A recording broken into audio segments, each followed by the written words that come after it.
Hey up Blogosphere, and welcome to my project car, a 1967 MGB GT, which as you can see is a little bit lacking in the engine department at the moment. This is a first in a series of videos that's going to go about putting that and a few other things right. But first, let's rewind a little bit and see how we got here.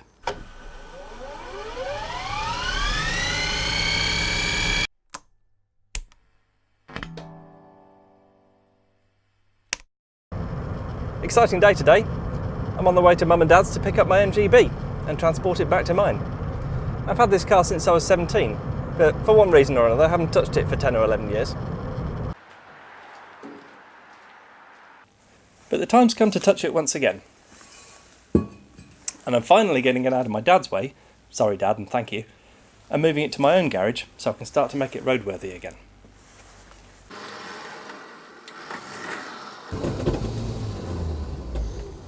As I've said, I've had this car since I was 17, and for a long time it was my daily driver. Often unreliable, always slow, but a pleasant experience nonetheless, although I suspect I'm repressing the memory of lying underneath it in the rain every evening, fixing whatever had gone wrong that day in order to drive it to work the next morning.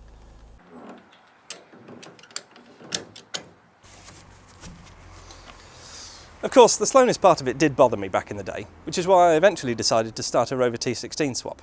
Now, it was a fairly poor choice of swap even then, for reasons that will become apparent in future episodes, but I was tempted by the Austin Rover engine lineage, the T16 being the final evolution in the line of engines that started with the B-series that originally powered this car.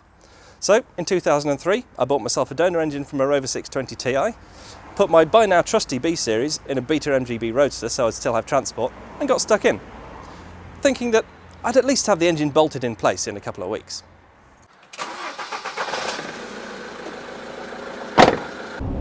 Three years later, it finally ran. Turns out, nothing fits. But after lots and lots of research, design, fabrication, machining and general faffing around, I had myself an MGB GTS. S for supercharged, of course. And it was at least moderately fast. It did 14.9 on the quarter. No way is that from the stock engine. And it got up Shelsley Walsh Hill Climb in 40.6. Sadly, on my second competitive run of the day at Shelsley, I launched it too hard and the axle tramped and it smashed the diff gears. So much for that state-of-the-art Roman chariot suspension, eh? So after trailering it home, I pushed it into my dad's garage with the idea of sorting the rear suspension out properly. And then I bought a house.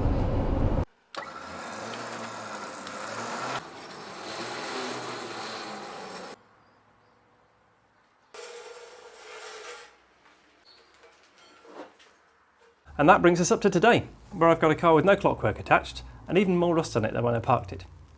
But it will run again. I've got the list here of all the most critical things that need doing to it before it can go back on the road. So if you'd like to see me doing a bit of classic hot rodding, click subscribe and follow along. Maybe show this to that friend or family member of yours who used to have an MGB, because almost everyone's had one at some point, right? It's no Project Binky, but there might be some cardboard assisted design along the way if you're lucky. Stay tuned.